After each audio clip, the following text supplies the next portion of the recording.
খেলাপি ঋণ পুনঃতফসিল এবং পুনর্গঠনে বিশেষ সুযোগ দিচ্ছে বাংলাদেশ ব্যাংক। মোট ঋণের মাত্র 2% টাকা জমা দিয়ে 10 বছরের জন্য পুনঃতফসিল করা যাবে। কিস্তি এবং সুদের হার নির্ধারিত হবে ব্যাংক গ্রাহক সম্পর্কের ভিত্তিতে। বাংলাদেশ ব্যাংক বলছে, নিয়ন্ত্রণ বহির্ভূত কারণে ক্ষতিগ্রস্ত গ্রাহকদের সুবিধা দিতেই এই উদ্যোগ নেওয়া হয়েছে, যদিও এর সুফল নিয়ে সন্দিহান বিশ্লেষকরা। রাজনৈতিক প্রতিহিংসা, সহিংসতা, করোনা এবং ডলার বাজারে অস্থিরতায় ক্ষতিগ্রস্ত ব্যবসায়ী সমাজ। ঋণের কিস্তি পরিশোধ করতে না পারায় পরিণত হয়েছে খেলাপি গ্রাহকে। নিয়ন্ত্রণ বহির্ভূত কারণে ক্ষতিগ্রস্ত এসব উদ্যোক্তাদের সহায়তায় বিশেষ উদ্যোগ নিয়েছে বাংলাদেশ ব্যাংক। প্রজ্ঞাপনে বলা হয়েছে, মোট খেলাপির 2% টাকা জমা নিয়ে 10 বছরের জন্য ঋণ পুনর্গঠন করতে পারবে ব্যাংক।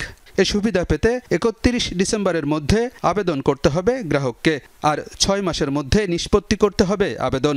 আগে খেলাপি ঋণ নবায়ন করেনি এমন গ্রাহককে অগ্রাধিকার দিতে হবে। তবে এ উদ্যোগ কতটা সফল হবে তা নিয়ে সন্দেহ আছে বিশ্লেষকদের। আমাকে স্পেশালি ফ্রাস্ট্রেটেড করে, আসলে এইগুলো তো কোনো ব্যাংকিং পলিসি হতে পারে না। তার লোনগুলোকে ওরা রেগুলারাইজ করে নেয়, করে তখন অন্য ব্যাংক থেকে আরও বেশি ঋণ নিয়ে নেয়, কারণ তখন তো সে রেগুলার বড়। এর ফলে আমার মনে হয় আসলে খেলাপি ঋণ আরও উৎসাহিত হবে। খেলাপি ঋণ এর ফলে আসলে কমবে না, এর ফলে খেলাপিরা মানে আপনার কি বলে মোটিভেটেড হবে না to repay the bank loan.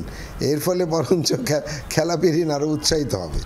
ঢালাওভাবে ঋণ পুনর্গঠনের সুবিধা দেওয়ার বিপক্ষে বিশ্লেষকরা বলছেন, প্রভাবশালী ব্যবসায়ীরাই এ সুবিধা বেশি পেয়ে থাকেন। এবার প্রকৃত ক্ষতিগ্রস্তরাই যেন উপকৃত হয় তা নিশ্চিত করতে হবে।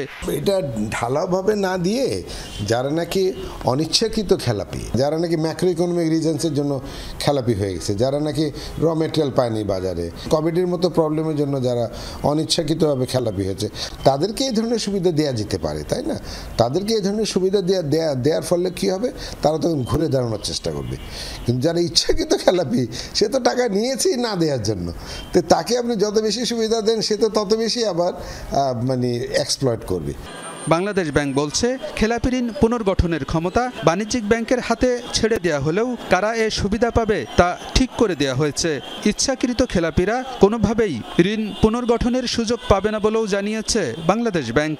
ঋণগুলোকে পুনর্গঠন করবে সে বিষয়ে তাদেরকে নির্দেশনা দেওয়া হয়েছে এবং এটার মাধ্যমে আমরা আশা করছি যে এই ব্যবসায়ীরা সুফল পাবেন এবং যারা প্রকৃত ক্ষতিগ্রস্ত হয়েছে, যারা কখনোই ঋণ খেলাপি ছিল না বা তারা বিভিন্ন অনিয়ন্ত্রিত ঋণ খেলাপি হয়েছে, তারা আবার ব্যবসায় ফিরে আসতে পারবে এবং আমাদের অর্থনীতিতে গুরুত্বপূর্ণ ভূমিকা রাখতে পারবে।